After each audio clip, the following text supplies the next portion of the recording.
C'est un gouvernement très mixte pour la première fois depuis 30 ans. 6 partis en plus de l'ANC vont y participer et puis principalement la deuxième force politique, l'Alliance démocratique, anciennement principal parti d'opposition, maintenant au gouvernement, qui obtient donc 5 ministères, si j'ai bien compté, et aussi 6 postes de ministre. Il obtient notamment le ministère de l'Intérieur, l'Agriculture et la communication.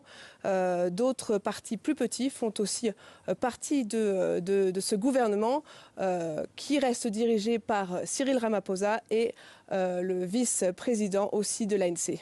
Joséphine, les législatives ont eu lieu le 29 mai, on est le 30 juin et ce n'est qu'aujourd'hui que le gouvernement est annoncé. Comment se sont déroulées les négociations ?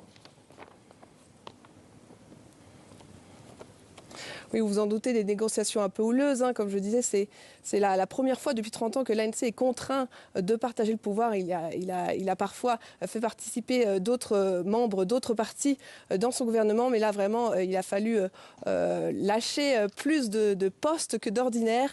Il aura fallu. Généralement, le gouvernement est annoncé dans les heures ou les jours très proches qui suivent l'investiture du président. Cette fois-ci, il aura fallu attendre plus de 10 jours de négociations houleuses, en particulier avec l'Alliance démocratique.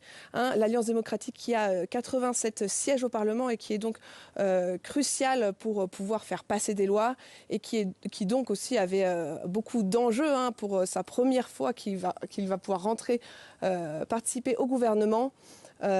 En cours de la semaine passée, les discussions semblaient vraiment être un tournant. Le dirigeant de l'Alliance démocratique évoquait même sortir de l'accord s'il n'obtenait pas ce qu'il souhaitait. Bon, à la fin de la semaine, finalement, ils ont réussi à s'entendre et ce gouvernement a pu être annoncé.